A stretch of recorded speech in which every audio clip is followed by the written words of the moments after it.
وہ کھانا جس کے اوپر وما اہلت به لغیر اللہ، جس کے اوپر غیر اللہ کا نام لے لیا جائے. السلام علیکم. ہاں، جس کے اوپر لیا جائے. پھر پورا ہو پھر تو اب زمزم کی بوتل ہے، اس میں پیشاب ملا دے تو ختم ہو گئی گا. زمزم کو نہیں کرتے ہیں. السلام علیکم. السلام علیکم ورحمۃ اللہ وبرکاتہ. السلام ورحمۃ اللہ. بھائیوں، ہم لوگ کا دستور کے مطابق درس چل رہا ہے انشاءاللہ. آج کسی وجہ سے عمری صاحب نہیں آ پائے.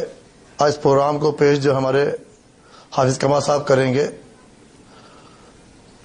اور آج کا موضوع توحید کے تعلق سے ہوگا انشاءاللہ. میں شیخ کو دعوت تشریف لائیں، اپنے پروگرام کا آغاز کریں.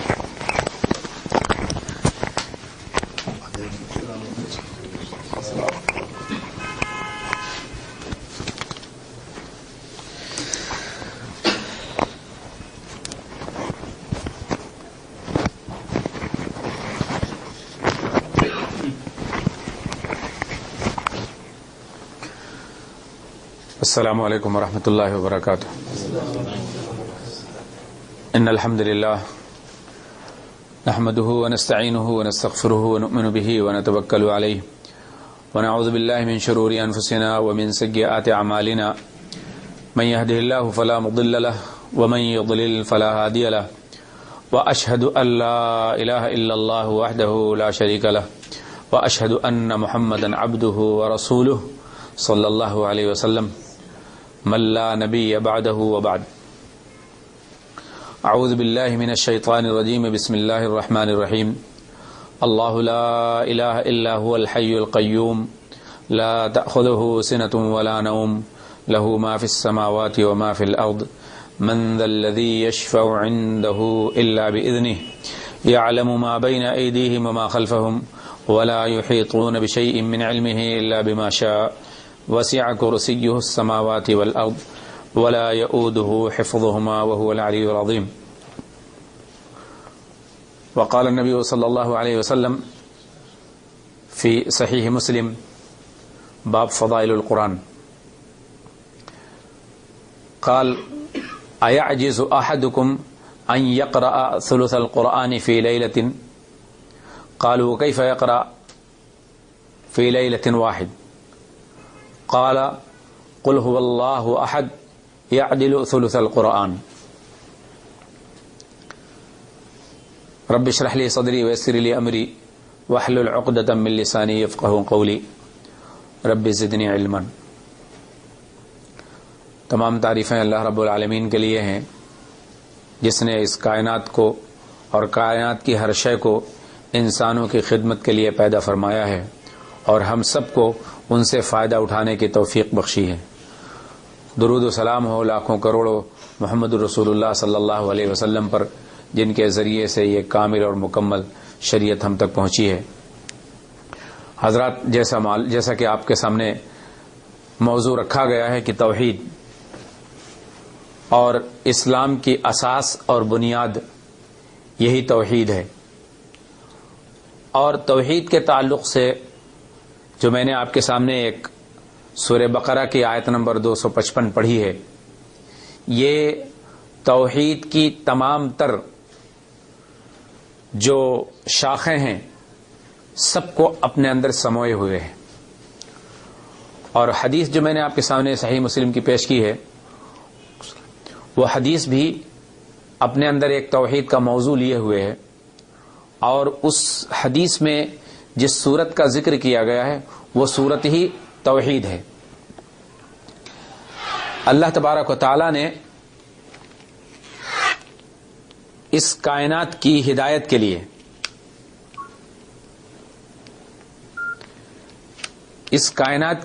لیے جو طریقہ اپنایا ہے، وہ طریقہ اپنے قوانین کو اپنے بندوں تک پہنچانا اور ان قوانین کو نبیوں کے ذریعے سمجھانا. آدم علیہ السلام سے لے کر ہمارے پیارے نبی محمد الرسول اللہ صلی اللہ علیہ وسلم تک سارے انبیاء نے ایک ہی دعوت پیش کی، اور ہر نبی کا جو دعوت کا انداز تھا، جتنے بھی انبیاء آئے ہیں ان کی دعوت کا نقطہ ابتدا بھی توحید تھا اور ان کی دعوت کا نقطہ انتہا بھی توحید تھا، اور ساری زندگی کا محور جو نقطہ وسط ہوتا ہے وہ بھی توحید ہی تھا۔ توحید سے ہٹ کر کسی نبی نے کوئی دعوت نہیں پیش کی، اور اس دعوت کو پیش کرنے کے لیے اللہ تبارک تعالیٰ نے اپنے قوانین اپنے نبیوں کو رسولوں کو میسر کرتا رہا، دیتا رہا ان کو۔ یہ قرآن کریم جس کو ہم اپنے سامنے پاتے ہیں، اپنے گھروں میں پاتے ہیں، اپنے دلوں میں پاتے ہیں، اور ہر گھر کے اندر یہ چیز موجود ہوتی ہے۔ بسا اوقات اللہ کا شکر ہے بعض ایسے گھرانے بھی موجود ہیں جن کے اندر جتنے فرد ہوتے ہیں سب حافظ قرآن ہوتے ہیں، سب ہے حافظ کے ہوتے، کسی کے 4 بیٹے ہیں تو چاروں حافظ ہیں۔ یہ قرآن مجید ہمارے سامنے موجود ہے۔ اس قرآن مجید کی جو دعوت ہے وہ بھی دعوت توحید ہی ہے۔ جتنی بھی پچھلی کتابیں جو صحف ابراہیم ہے، صحف موسیٰ ہیں، تورات ہے، انجیل ہے، زبور ہے، پچھلے انبیاء کی جو ساری کتابیں تھی توحید کی دعوت، ان کو ان 3 کتابوں کے اندر جمع کیا گیا، تورات، انجیل اور زبور کو، اور ان تینوں کا نچوڑ قرآن کریم کے اندر لا کے رکھا گیا۔ سارے انبیاء کی دعوت قرآن کریم کی دعوت ہے۔ اس قرآن کریم کو ہمارے لیے سمجھنا کتنا ضروری ہے، آپ اس سے اندازہ لگا لیں کہ جن قوموں نے اس کو سمجھا، اس پر عمل کیا، وہ اپنے زمانے میں بھی کامیاب رہیں اور اپنے زمانے کے بعد، مرنے کے بعد بھی آج تک ہماری زبانوں پہ کامیاب ہے، اور قیامت کی صبح تک اس توحید کی دعوت کی وجہ سے وہ کامیاب رہیں گے، اور آخرت میں تو ان کامیابی ان کا مقدر ہے۔ قرآن کریم کو تمام شریعتوں کا مجموعہ قرار دیا گیا ہے، تو اس کو سمجھنا کتنا ضروری ہے اس بات سے آپ اندازہ لگا سکتے ہیں۔ اگر آپ یہ اعتراض کریں کہ ہم قرآن کو، توحید کو سمجھنے کے لیے پورا قرآن نہیں پڑھ سکتے، ہمارے پاس وقت نہیں ہے، تو اللہ تبارک و تعالیٰ نے ایک گلدستہ توحید کا اس میں بنایا ہے۔ اس قرآن مجید کا پورا جو 30 پاروں کا مجموعہ ہے، اس کا ایک گلدستہ ہے قرآن مجید کے اندر، سورہ حجرات سے لے کر قرآن قل اعوذ برب الناس تک۔ اگر آپ پورا نہیں پڑھ سکتے تو سورہ حجرات سے قل اعوذ برب الناس تک آپ پورا مجموعہ پڑھ لیجئے، آپ کو اس کے اندر پورے قرآن کی جو تفصیل ہے وہ آپ کو مل جائے گی۔ کتنی آسانی کر دی اللہ رب العالمین نے توحید کو سمجھنے کے لیے۔ اب اگر آپ اتنا بھی وقت نہیں لگا سکتے ہیں، اتنی بھی محنت توحید کو سمجھنے کے لیے نہیں لگا سکتے ہیں، تو اللہ تبارک و تعالیٰ نے قرآن کے لیے اس کی ماں بنا دی، الفاتحہ جس کو ہم کہتے ہیں، سورہ فاتحہ ہے۔ یہ سورہ فاتحہ جو ہے وہ قرآن مجید کا پورا مجموعہ آ گئی آپ کے سامنے، توحید کو اگر سمجھنا ہے تو۔ الحمدللہ رب العالمین سے آپ شروع کریں اور وللضالین تک، آپ کو توحید کے سارے مضامین آپ کو اس کے اندر ملیں گے۔ شرط یہ ہے کہ ہم اس کو پڑھیں اور سمجھیں، غور کریں۔ اگر آپ کہیں کہ ہم سورہ فاتحہ بھی نہیں پڑھنا چاہتے ہیں تو پھر یہ ہماری بدبختی اور بدنصیبی ہوگی کہ ہم سورہ فاتحہ کو نہ سمجھ سکیں۔ اس کی ایک آیت ہے، 3 آیات اوپر ہیں اور 3 آیات نیچے ہیں، بیچ میں ایک آیت ہے جس کو ہم پڑھتے ہیں ایاک نعبد و ایاک نستعین۔ پورے قرآن کا آدم سے لے کر تورات، انجیل، زبور تک، اور وہاں سے لے کے قرآن تک، قرآن سے لے کے پورے اس کیا کہتے ہیں قرآن کے مجموعے میں ایک آیت اگر آپ سمجھ لیں توحید کے تعلق سے، یہ آیت کریمہ پوری شریعتوں کا نچوڑ ہے آپ کے سامنے۔ اس میں 2 لفظ ہیں، اور ان 2 لفظوں میں آپ کی کامیابی اور ناکامی طے کرتی ہے کہ آپ کامیاب ہونا چاہتے ہیں یا ناکامیاب۔ اور اس آیت میں ساری کی ساری توحید موجود ہے، اور آپ اس کو ہر رکعت میں، ہر نماز میں آپ پڑھتے ہیں۔ بسا اوقات لوگ اس کو پڑھتے تو ہیں لیکن اس کو سمجھتے نہیں ہیں، اور اس کی ناسمجھی کا نتیجہ یہ نکلتا ہے کہ اللہ کو چھوڑ کر غیر اللہ سے مانگتے ہیں، اللہ کو چھوڑ کر غیر اللہ کی پوجا کرتے، عبادت کرتے ہیں۔ تو اس کا مطلب یہ ہے کہ انہوں نے ایاک نعبد و ایاک نستعین کو سمجھا ہی نہیں. مطلب کیا ہے؟ اگر آپ قرآن کو پڑھتے ہیں، عربی جانتے ہیں، عربی سے تعلق رکھتے ہیں، تو یہاں پہ دو لفظ ہیں، نعبد و نستعین، اور اس سے پہلے ایک لفظ استعمال کیا گیا ہے ایاک. آپ ایاک دونوں ہٹا دیجئے، ایاک نعبد سے پہلے ایاک جو ہے وہ ہٹا دیجئے، اور نستعین سے پہلے جو ایاک ہے اس کو ہٹا دیجئے، تو بنتا کیا ہے؟ نعبد و نستعین. ہم تیری عبادت کرتے ہیں اور ہم تجھی سے مدد مانگتے ہیں، ہے نا؟ تو یہ تو آپ کسی کے لیے بھی استعمال کر سکتے ہیں، آپ جس کی کرنا چاہ رہے ہیں، چاہے وہ قبروں کی شکل ہو، چاہے وہ مندروں کی شکل میں ہو، چاہے انسانوں کی شکل میں ہو، چاہے حیوانات کی شکل میں ہو، چاہے ہوا، دریا، زمین کی پوجا ہوتی ہے، سورج کی پوجا ہوتی ہے، جس چیز کی پوجا ہوتی ہے، آپ اس کی طرف مخاطب ہو کے یہ الفاظ کہہ سکتے ہیں، ایاک نعبد و ایاک نستعین، ہم تیری عبادت کرتے ہیں، تجھ سے مدد مانگتے ہیں. لیکن آپ کو معلوم ہے کہ ایاک مخاطب کو کہا جاتا ہے، جس سے آپ کی گفتگو چل رہی اس کا مخاطب ہے ایاک، آپ. قرآن مجید جب آپ پڑھتے ہیں تو آپ کس کے مخاطب ہوتے ہیں؟ کیا اللہ کے سوا کسی اور کا یہ کلام ہے؟ مخاطب اللہ ہوتا ہے، اور آپ اللہ سے یہ کہہ رہے ہوتے ہیں ایاک نعبد، اور نعبد فعل مضارع ہے. اکثر ترجمہ آپ دیکھیں گے کہ اس کا حال کا ترجمہ کیا جاتا ہے، یعنی پریزنٹ. وعلیکم السلام ورحمۃ اللہ وبرکاتہ. پریزنٹ کا ترجمہ کیا جاتا ہے، نہیں، اس کا ترجمہ حال اور مستقبل دونوں پر ہے. ایاک نعبد، ہم صرف اور صرف، یہ ایک لفظ ایسا ہے جو تاکید پیدا کر دیتا ہے. بالکل، ہم صرف اور صرف، یعنی تیرے سوا کوئی نہیں، ہم صرف اور صرف تیری عبادت کرتے ہیں اور کریں گے. نعبدو میں جو دو معنی پایا جاتا ہے، فعل مضارع جب استعمال کریں گے تو آپ کو دو ترجمے کرنا ہے. ایک پریزنٹ ٹائم کا کر رہے ہیں اور آئندہ بھی کریں گے. کب تک؟ زندگی کی آخری سانس تک میرے رب تیرے سوا کسی کی عبادت نہیں کریں گے. یہ ہے نعبدو کا مطلب.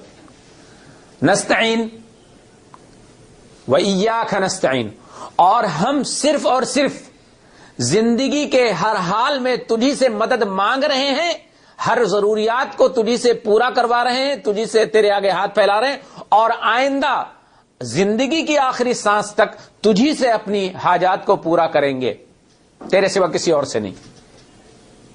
یہ ہے ترجمہ اس کا، اس آیت کا. اب آپ بتائیے اس میں توحید کے سوا اور کیا ہے؟ توحید کے سوا کچھ اور پایا جاتا ہے اس میں؟ یعنی آپ یہ وعدہ کر رہے ہیں اللہ سے کہ ہم تیرے سوا کسی کی عبادت نہ کرتے ہیں، نہ کریں گے، نہ تیرے سوا کسی سے مانگتے ہیں اور نہ مانگیں گے.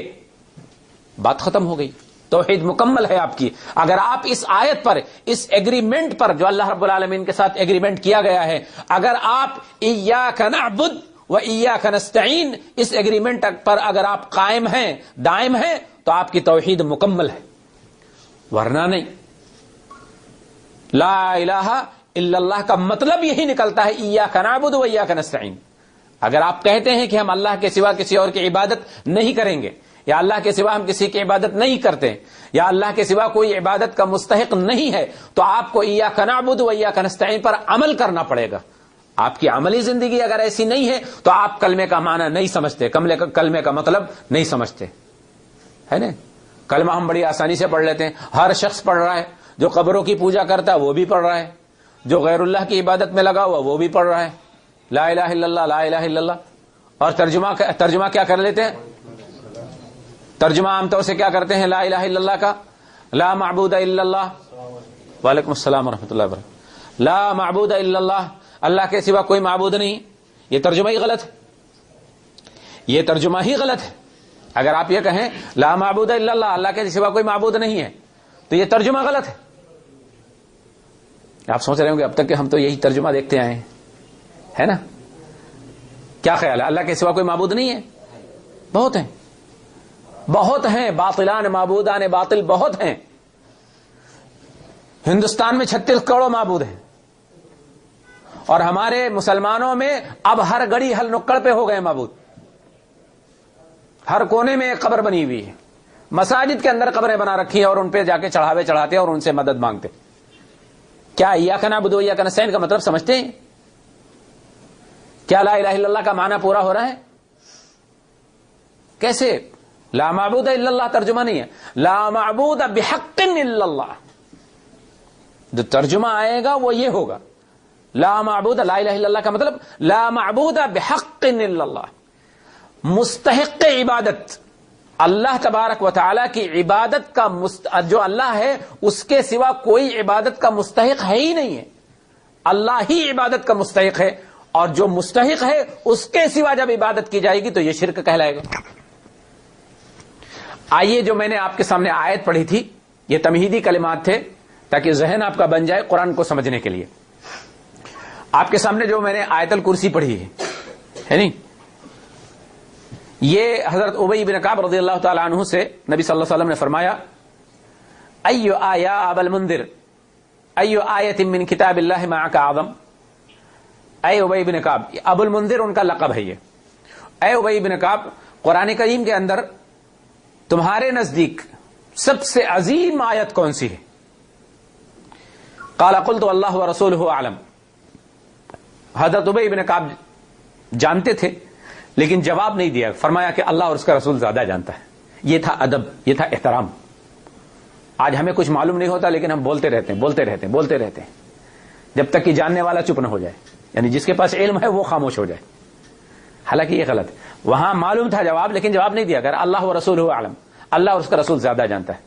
نبی اکرم صلی اللہ علیہ وسلم نے پھر دوبارہ پوچھا اتدری، سوالیہ انداز میں، اتدری ای آیت من کتاب اللہ معک اعظم.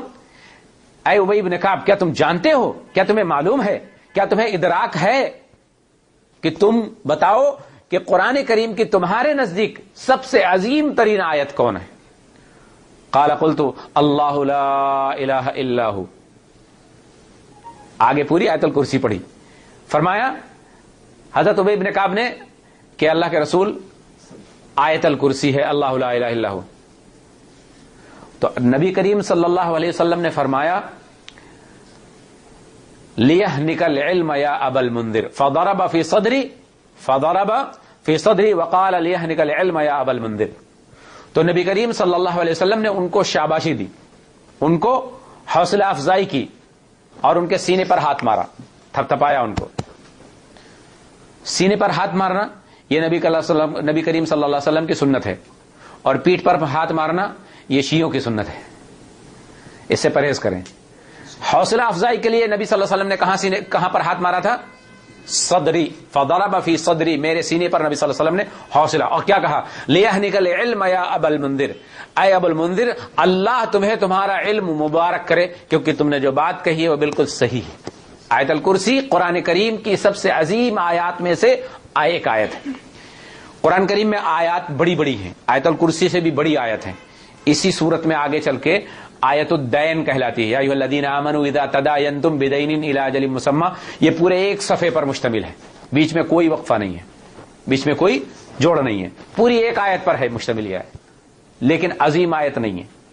قرآن کریم کی آیات میں سب سے عظیم ترین آیت آیت الکرسی. کیوں؟ وجہ کیا ہے؟ ٹائم کتنا ہے جاوید بھائی؟ عظیم ترین آیت ہے کیونکہ توحید مکمل نہیں ہو پائے گی. عظیم ترین آیت ہے، ٹھیک ہے. اب آپ اندازہ کر لیں کہ یہ ایک آیت ایسی ہے اور اس کو اتنی عظمت کیوں ملی، کیا وجہ ہے اس کی، ہے نا.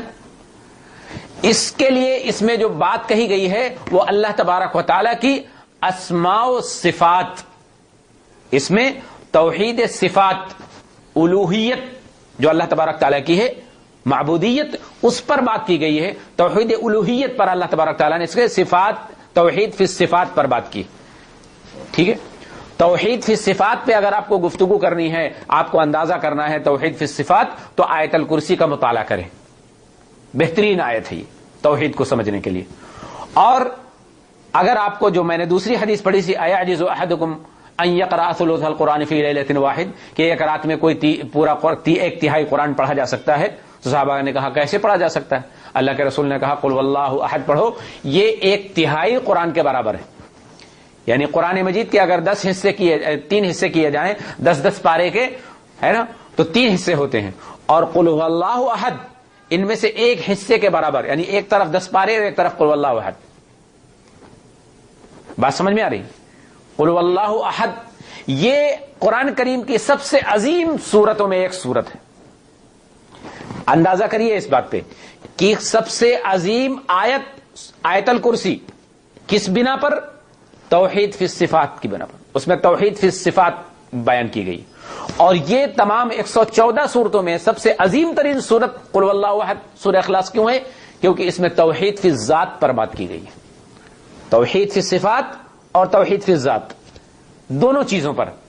اور یہ سب سے عظیم اس لیے ہے کہ اس میں اللہ کی ذات پر بات کی گئی ہے، اور یہ آیت عظیم اس لیے ہے کیونکہ اس پہ توحید فی الصفات پر بات کی گئی ہے. توحید فی الذات جس کے 4 پہلو ہیں. آپ کسی کو معبود بنانا چاہتے ہیں، آپ کسی کو اپنا رب ماننا چاہتے ہیں، آپ کسی کو اپنا جو ہے پروردگار خالق ماننا چاہتے ہیں، تو اس کو 4 چیزوں پہ آزما لیجئے اور پھر آپ اس کی عبادت کرتے رہیے. اگر اس کسوٹی پہ اتر آئے تو آپ اس کی عبادت کریں. جو اس کسوٹی پہ اتر آئے، جو سورہ اخلاص میں کیا ہے قل هو اللہ احد. سب سے پہلے تو آپ یہ دیکھیں کہ وہ ایک اکیلا ہونا چاہیے، دوسرا نہیں ہونا چاہیے. اس کو یہ صفت ہونی چاہیے اس کے اندر. جس کو آپ اپنا معبود بنا رہے ہیں وہ سب سے پہلے کہ ایک اکیلا ہو، اس کا دوسرا کوئی نہ ہو. اللہ الصمد. اور دوسری صفت یہ ہے کہ وہ جو ہو وہ ہر چیز سے بے نیاز ہو، اس کو کسی چیز کی حاجت نہ ہو. ہم نہیں دیکھتے کہ اس کائنات میں کوئی ایسی بھی چیز ہو جس کو کوئی چیز کی ضرورت نہ ہو. ہر چیز کسی نہ کسی چیز کی محتاج ہو. 2 چیزیں. تیسری چیز لم یلد ولم یولد. نہ وہ کسی کا باپ ہو اور نہ وہ کسی کا بیٹا ہو. کائنات میں جتنے معبود ہیں وہ سب ان صفتوں سے ملے ہوئے ہیں. ولم یکن لہ کفوا احد.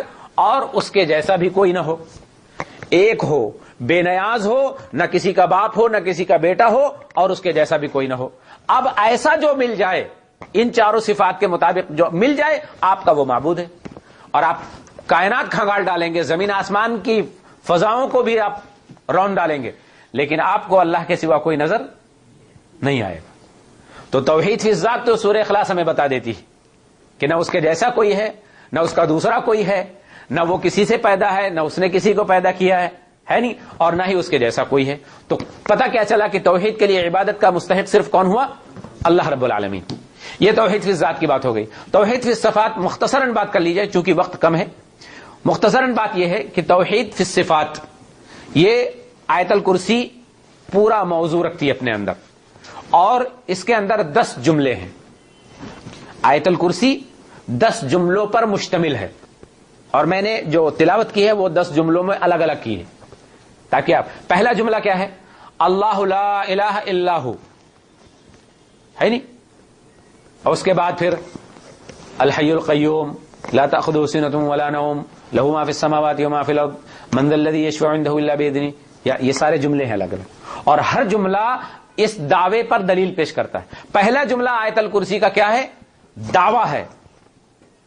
اور جب دعویٰ کیا جاتا ہے تو دلیل پیش کی جاتی ہے. کیا خیال ہے؟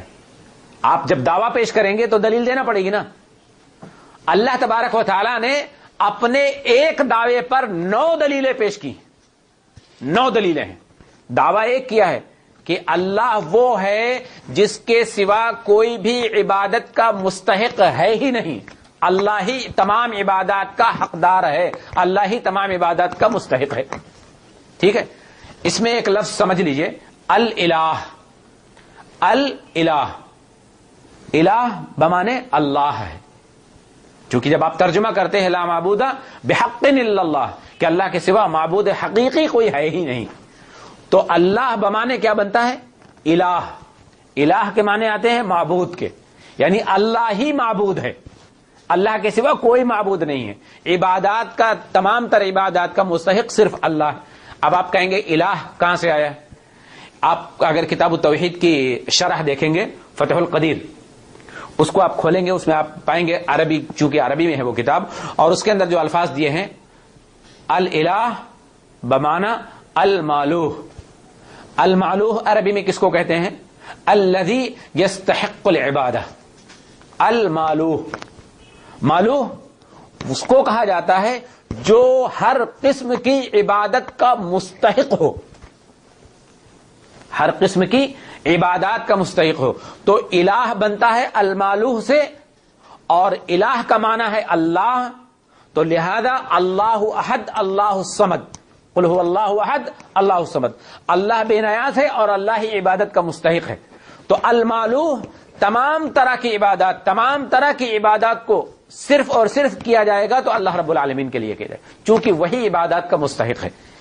اچھا، سوال پیدا ہوا کہ اللہ ہی عبادت کا کیوں مستحق ہے؟ یہ دعویٰ ہے، اللہ نے دعویٰ کیا ہے نا کہ عبادت کا مستحق صرف اللہ ہے.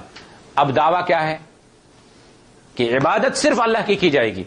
تو سوال یہ پتا کیوں کی جائے گی، کیوں اللہ کی عبادت کی جائے گی؟ جواب دیجیے. اب 9 جملے ہیں اس ایک سوال کے جواب پر، 9 جواب دیے اللہ تبارک، 9 دلیلیں پیش کی ہیں.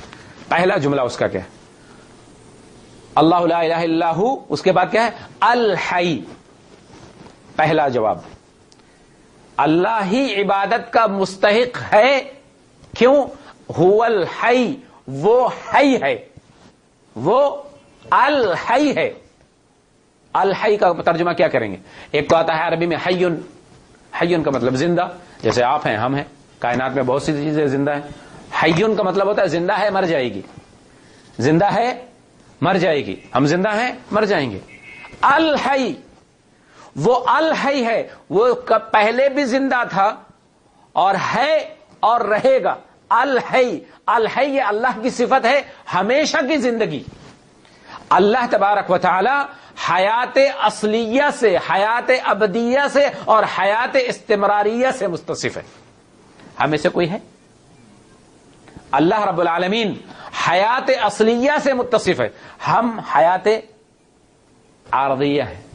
ہماری حیات عارضی حیات ہے اور ہماری حیات بھی مستعار ہے. اللہ تبارک و تعالی نے اس زندگی کو دیا ہے. ہماری اپنی زندگی کا کوئی مالک ہے کہ ہم اتنے سال زندہ رہیں گے، ہم اتنے دن زندہ رہیں گے؟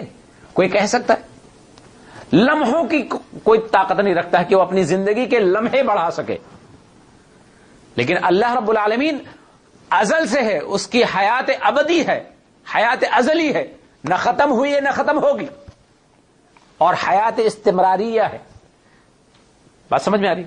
حیات استمرار یعنی اس کی زندگی کو کبھی کوئی دھکا نہیں لگ سکتا، وہ شروع سے ہے اور ہمیشہ رہے گا، ختم نہ ہونے والی زندگی.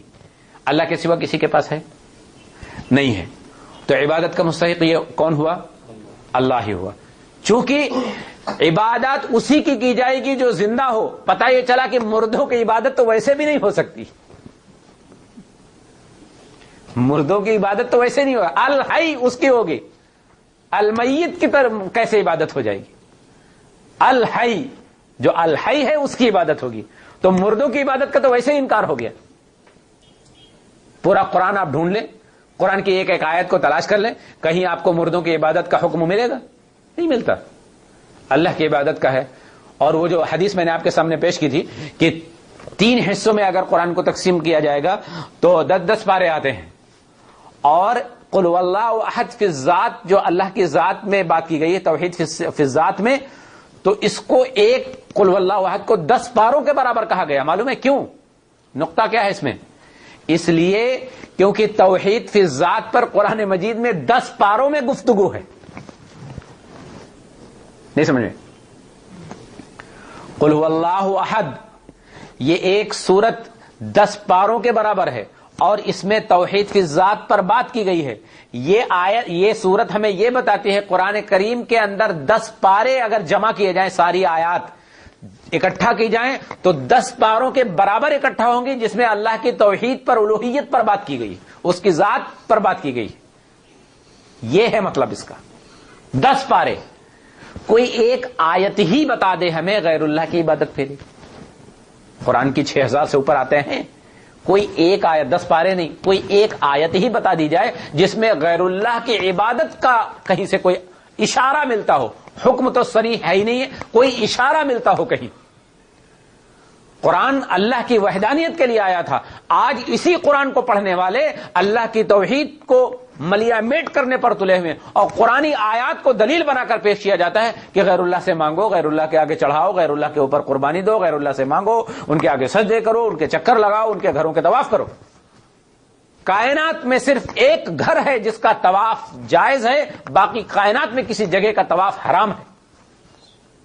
صرف ایک گھر ہے، بیت اللہ، خانہ کعبہ جس کو ہم کہتے ہیں، وہی ایک گھر ہے. کیا محمد رسول اللہ صلی اللہ علیہ وسلم کے روضہ اطہر کی یا قبر مبارک کا طواف جائز ہے؟ بولیے. طواف عبادت ہے کہ نہیں ہے؟ طواف کو آپ جب جاتے ہیں خانہ کعبہ بیت اللہ تو طواف عبادت سمجھ کے کرتے ہیں یا پکنک سمجھ کے کرتے ہیں؟ عبادت سمجھ کے کرتے ہیں. اور آپ جانتے ہیں لا الہ الا اللہ میں آپ نے کہا ہوتا ہے کہ ہم اللہ کے سوا کسی کی عبادت نہیں کرتے، ہے نا؟ تو طواف عبادت ہے، تو عبادت کس کی جائے گی؟ اللہ کی. تو کسی اور کے گھر کی طواف یا کسی اور کی قبر کی طواف یا کسی اور جگہ کے طواف جائز ہے؟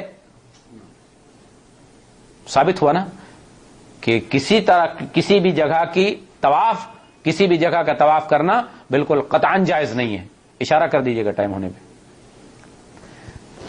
تو پہلی دلیل کیا ہے؟ الحی، اللہ حی ہے، حیات اصلیہ، حیات ابدیہ اور حیات استمراریہ سے متصف ہے وہ. باقی کوئی ایسا نہیں جس کی حیات اصلی ہو، حیات اپنی ہو اور حیات استمراری ہو اور حیات ازلی ابدی ہو. نہیں ہے اللہ کی ذات. لہذا عبادت کا مستحق اللہ ہی تعالی. پہلا جواب. اچھا دوسرا، یہ جو ہمیشہ سے زندہ ہے اور ہمیشہ زندہ ہے تو کائنات کو چلا رہا ہے نا؟ کیا خیال ہے کبھی یہ پریشان بھی ہوتا ہوگا؟ کبھی اس کو دقت بھی آتی ہوگی کائنات کو چلانے میں؟ آتی، تھک بھی جاتا ہوگا کبھی وہ. ہم تھوڑا سا چھوٹا سا گھر چلاتے ہیں، تھوڑا سا 8 گھنٹے ڈیوٹی کرتے ہیں تو تھک جاتے ہیں. جن کے آج چکر مارے جا رہے ہیں، جن کے گھروں، جن کے قبروں کے طواف کیے جا رہے ہیں، وہ بھی تھوڑا کام کرتے تھے سو جاتے تھے، ہے نا؟ تو اتنی بڑی کائنات چلا رہا، 7 زمین 7 آسمان، اس کے اندر سارے حکم اس کے چل رہے ہیں، پہاڑ دریا چرند پرند سب کو کھانا پینا دے رہا ہے، تو وہ بھی تھک جاتا ہوگا نا؟ کیا خیال؟ جواب اس کا یہ ہے القیوم. القیوم. باقی کائنات میں جتنے سب عبد القیوم ہے، کوئی القیوم نہیں ہے. القیوم اللہ کی ذات ہے. القیوم کا مطلب، القیوم یعنی ساری کائنات کو قائم کیے ہوئے ہے. اگر وہ تھک جائے تو کائنات کیسے قائم رہے گی؟ اس کے تھکنے پہ تو سب کچھ برباد ہو جائے گا، تہس نہس ہو جائے گا. لہذا وہ کبھی تھکتا نہیں ہے، ہر چیز کو قائم اور دائم کیا ہوا، جب تک کہ وہ چاہے گا یہ کائنات قائم رہے گی. اس کو کبھی تھکا نہیں لگتا، اس کو کبھی دھکا نہیں لگتا، وہ کبھی پریشان نہیں ہوتا. القیوم یہ اس کا دوسرا جواب تھا. اچھا اتنا بڑا کائنات کو چلانے والا کبھی تھکتا بھی نہیں ہے نہیں؟ کبھی پریشان بھی نہیں ہوتا ہے، ہمیشہ کی زندگی ہے اس کی، لہذا عبادت اسی کی ہو جائے گی، ہے نہیں؟ تو کیا کبھی اس کو نیند ویند آتی ہے؟ کبھی سوتا ہوتا ہے نہیں؟ زندہ رہنے کے لیے کچھ کھانا پینا پڑتا ہے نا؟ کیا اللہ کو بھی کچھ کھانا پڑتا ہے؟ ہندوؤں کے جو بھگوان ہیں کیا کھا کر زندہ رہتے؟ سوم رس پیتے. ان کے بھگوان جو زندہ ہیں ان کو سوم رس پی کے تب زندگی ملتی. تو کیا اللہ کو بھی زندہ رہنا پڑتا، کچھ کھانا پینا پڑتا ہے، کچھ نیند ویند آتی ہے، کچھ اونگ وونگ آتی ہے اس کو؟ نہیں. جو کائنات کو سنبھالے ہوئے ہے، جو اس کائنات کو تدبیر سے چلا رہا ہے، اگر وہ اونگ میں آ جائے، وہ سو جائے، تو کیا یہ کائنات باقی رہے گی؟ اللہ تبارک تعالیٰ نے اپنے لیے کیا استعمال کیا؟ لا تأخذہ سنۃ ولا نوم. سنہ کہتے ہیں نا جھپک، پلک جھپکنا. اس کو عربی میں غفوہ بھی بولتے ہیں، عربی میں اس کو غفوہ بھی بولتے ہیں. اور ایک لفظ بولا جاتا ہے نعاس، نون عین الف اور سین، نعاس یعنی جھوم جانا ہے، ایسے ایسے ہو جانا. اور ایک ہوتا ہے غفوہ کہ ایسے بیٹھے سوئے، اس کے بعد پھر چکر مارا، پھر تھوڑی دیر کیا. اور ایک ہوتا ہے سنہ. سینہ کا مطلب یہ ہے، مطلب پلک جھپکنا. اس کو تو پلک بھی نہیں جھپکتی. آپ جن گھروں کے طواف کر رہے ہیں، جن کی عبادت کر رہے ہیں، ان کو دیکھیں وہ جب سوئے تھے تو سوئے تھے، ان کا کوئی لمٹ ہی نہیں ہے. اور ان کو کب اٹھایا جائے گا یہ بھی نہیں پتا ہے ان کو. اللہ کی توحید کو تو سمجھو، اللہ کی صفات کو تو سمجھو. توحید کی صفات ہمیں یہ بتاتی ہے کہ نہ اس کو اونگ آتی ہے اور نہ اس کو نیند آتی ہے. نیند آنا تو بڑی بار ہے، اس کو پلک بھی نہیں جھپکتی ہے. لہذا عبادت کا مستحق وہی ہے جو ہر وقت جگ رہا ہے، ہر وقت سنتا ہے، ہر وقت سنتا ہے، ہر لمحے سنتا ہے. اپنی کائنات کا ایک ذرہ بھی ایسا نہیں ہے جو اللہ کی گرفت سے ایک لمحے کے لیے باہر ہو جائے. کوئی کائنات کی شے ایسی نہیں ہے جو اللہ کے علم سے ایک لمحے کے لیے بھی باہر ہو جائے اور اللہ کی نظر اس پر نہ ہو. اتنی بڑی شخص ذات، اتنا بڑا ہمارا رب، اور ہم اس کو چھوڑ کر پتہ نہیں کہاں کہاں ٹامکٹیاں مارتے رہتے ہیں، اپنی عقلی دلیلیں پیش کرتے ہیں. قرآن تو پڑھا جائے، قرآن تو سمجھا جائے، قرآن پر عمل تو کیا جائے، قرآنی آیات کا مطالعہ کیا جائے، ان پہ تدبر اور غور کیا جائے تو ساری کے سارے مسائل حل ہو جاتے ہیں. جس کو پلک نہیں جھپکتی، جس کو نیند نہیں آتی، وہ پوری کائنات کو چلانے والا ہے. ایک صاحب تھے، ان کی سمجھ میں نہیں آیا تو ان کو یہ ہاتھ میں ایک پیالہ دے دیا گیا کہ بھئی اس کو ذرا سا آپ پکڑ کے رکھیے اور 3 دن تک آپ کو سونا نہیں ہے. پیالہ لیے تھوڑی دیر تو ہو گیا، اس کے بعد میں ان کو جھونکے آنے لگے، پیالہ گرا، پانی ختم ہو گیا. تو اگر اللہ تبارک تعالیٰ کو نیند آ جائے، اونگ آ جائے تو یہ کائنات بھی ایسے ہی ہو جائے گی. کوئی پرندہ بھی ہوا میں اڑتا ہے، ما یمسکہن الا اللہ، اولم یروا الی الطیر فوقہم صافات ویقبضن ما یمسکہن الا اللہ. یہ جو آپ آسمان میں پرندے دیکھتے ہیں ہوا میں اڑ رہے ہوتے ہیں، لیکن ان کو برقرار کون رکھے ہوئے، ان کو فضا میں روکے کون ہوئے؟ ما یمسکہن الا اللہ، اللہ کے سوا کوئی نہیں ہے جو ان کو وہاں پہ طاقت دیے ہوئے کہ وہ اڑے. پرندوں کو پالنے والا ہماری نہیں سنتا ہے، چرند پرند کو، حیوانات کو کھانا کھلانے والا ہماری نہیں سنتا ہے. ہم چلے جاتے ہیں ایسی جگہوں پہ جہاں جن کے کھانے کے لیے ہم خود لے کے جاتے ہیں، بابا لو. کیسی عقل ہے ہماری؟ ہم کس دین پر چل رہے ہیں، کس دین کو مان رہے ہیں؟ دعویٰ ہم کرتے ہیں محمد رسول اللہ صلی اللہ علیہ وسلم کی اتباع کا، دعویٰ کرتے ہیں محبت رسول کا، اور محبت کے بجائے اب تو شروع ہو گیا ہے عشق رسول. ہم عشق نہیں کرتے اپنے نبی سے، ہم اپنے نبی سے محبت کرتے ہیں. اللہ بھی اپنے نبی سے محبت کرتا ہے، اللہ بھی عشق نہیں کرتا. اور رسول اللہ بھی اللہ سے محبت کرتے، رسول اللہ بھی اللہ سے عشق نہیں کرتے. ہم اپنی ماں سے محبت کرتے ہیں، اس سے عشق نہیں کرتے. ماں بھی ہم سے محبت کرتی ہے، ہم سے عشق نہیں کرتی. ہم اپنی بہن سے محبت کرتے ہیں. یہ لفظ پاکیزہ لفظ ہے، اس میں پاکی ہے، صفائی ہے، ستھرائی ہے. اور یہ جو عشق ہے نا، یہ نہ تو قرآن میں ملے گا نہ حدیث میں ملے گا. عین شین قاف حرف تینوں عربی ہیں، لیکن یہ لفظ قرآن کے پورے ذخیرے میں موجود نہیں، کسی آیت میں موجود نہیں، اور احادیث کے پورے ذخیرے میں کہیں موجود نہیں، صحابہ اکرام کے اقوال و افعال و اعمال میں بھی موجود نہیں.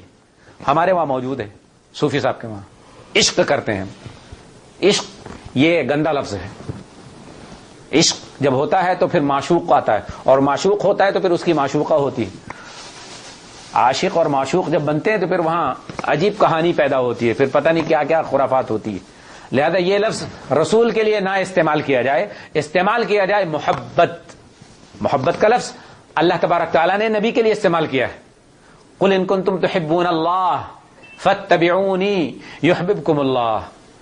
تم اگر اللہ سے محبت کرتے ہو تو تم میری اتباع کرو، اللہ تم سے محبت کرے گا یا عشق کرے گا. نہیں، محبت ہے نا. تو ہم دعویٰ کرتے ہیں محبت رسول کا، سنت رسول کا. نہ ہمارے پاس دعوت رسول ہے، نہ محبت رسول ہے، نہ اتباع رسول ہے. اتباع خرافات، اتباع تلبیسات، اس کے سوا اور کیا ہے ہماری زندگی میں؟ ہم قرآن پڑھیں، قرآن پر دھیان دیں، انشاءاللہ تبارک تعالیٰ سارے کے سارے موضوع، سارے کے سارے مسائل حل ہو جائیں گے. ہے جی. تو اللہ تبارک تعالیٰ کو نہ نیند آتی ہے، نہ اس کو پلک جھپکتی ہے، نہ اس کو اونگ آتی ہے. وہ پاک ہے ان سب چیزوں سے. لہذا عبادت اسی کی جائے گی، اس کے سوا کسی اور کی عبادت نہیں کی جائے گی. اچھا، یہ اتنی بڑی کائنات ہے، اتنی بڑی دنیا ہے نہیں؟ اس میں اگر کوئی شخص اللہ تبارک و تعالی سے کچھ مانگے اور اللہ نہ دینا چاہے تو کیا اللہ تبارک و تعالی سے کوئی زبردستی دلا سکتا ہے؟ کوئی زبردستی کی جا سکتی؟ اللہ کے ساتھ دباؤ ڈالا جا سکتا ہے؟ بہت سے لوگوں کا پریشر بن سکتا ہے کہ نہیں دینا پڑے گا، فلاں مانگ رہا ہے اس کو دینا ضروری، ایسا ہے؟ ہو سکتا ہے؟ اللہ تبارک تعالیٰ نے اس کی نفی فرما دی اور دلیل پیش کی نہیں. لہو ما فی السماوات و ما فی الارض، لہو اس کے لیے، لہو کا مطلب اس کا ہے. کیا؟ ما فی السماوات و ما فی الارض، زمینوں میں جو کچھ ہے، آسمانوں میں جو کچھ ہے، سب تو اللہ کا ہے. جو میری جیب میں ہے، آپ میں سے کوئی میرے ساتھ زبردستی کر سکتا ہے کہ نہیں فلاں کو دے دے؟ میں اس کا مالک ہوں نا، اپنی جیب کا مالک میں ہوں. کیا میرے ساتھ زبردستی کر سکتے ہیں؟ نہیں. میں اگر دینا چاہوں تو جس کو آپ اگر التماس التجا کر بھی سکتے ہیں تو اس کو دیکھ کر دیا جائے گا جو اس کا مستحق ہوگا. ایسا نہیں کہ آپ کا جاننے والا، جیسے آج ہمارے وہاں ہے کہ اپنے جاننے والے کو دے دو بھلے مستحق کو نہ ملے. جو جاننے والا ہے وہ مستحق نہیں ہے لیکن اس کو دلوایا جا رہا ہے. یہ حق نہیں ہے، یہ حق کے خلاف ہے یہ بات. تو لہو ما فی السماوات و ما فی الارض، کائنات کی ہر شے اس کی ہے. تو دے گا تو وہی، اس کی مرضی کے بغیر کوئی کچھ کر سکتا، کوئی دے سکتا، کوئی لے سکتا. یہ وقت ختم ہو گیا ہے اور آیت الکرسی ابھی آپ کی آدھی نہیں ہوئی ہے نا. چوتھی دلیل آپ کے سامنے چل رہی ہے. ابھی اس میں تقریباً 5 دلیلیں باقی ہیں. انشاءاللہ اللہ تبارک تعالیٰ نے توفیق دی تو انشاءاللہ ان 5 کا کبھی پھر سے آپ کے سامنے جو ہے بیان کیا جائے گا. اور چونکہ مسجد ایک انتظامیہ ہوتی ہے اور اس کو زیادہ لمبا کرنا مناسب بھی نہیں ہوتا ہے. اور ایک چیز آپ کو بتاتے چلیں کہ یہ جو دروس ہوتے ہیں ہمارے، یہ تربیتی دروس ہیں. ان میں زیادہ لمبا درس نہیں ہونا چاہیے، مختصر اور مضبوط جامع درس ہونا چاہیے. مختصر ہو اور جامع ہو، یہ فائدہ دیتا ہے. اس سے ذہن صاف ہوتا ہے، علم دل میں دماغ میں بیٹھتا ہے، آنکھوں کی جو ہے بصارت بھی کھلتی ہے اور دل کی بصیرت بھی کھلتی ہے اور انسان اس کو سمجھتا ہے. جب بات لمبی ہو جاتی ہے تو انسان مایوس ہونے لگتا ہے اور ذہن ادھر ادھر تبدیل ہونے لگتا ہے، پھر بات سمجھ میں نہیں آتی ہے. تو لہذا جتنی باتیں ہوئی ہیں اللہ تبارک تعالی ہمیں ان سب باتوں کو صحیح طریقے سے عمل کرنے کی اور ان کو سمجھنے کی توفیق عطا فرمائے اور ہم سب کو اس کائنات میں اللہ کی توحید قائم کرنے والا بنائے. اللہ کی توحید کو ساری کائنات میں سارے انسانوں تک پہنچانے والا بنائے اور محمد رسول اللہ صلی اللہ علیہ وسلم کی جو بچھڑی ہوئی چھوٹی ہوئی سنتیں ہیں، اللہ تبارک تعالی بدعتوں کو ختم کر کے ان سنتوں پر قوم کو ابھارنے اور اس کو جگانے کی توفیق عطا فرمائے. وصلی اللہ علی نبینا محمد وعلی آلہ وصحبہ اجمعین. السلام علیکم ورحمۃ اللہ وبرکاتہ.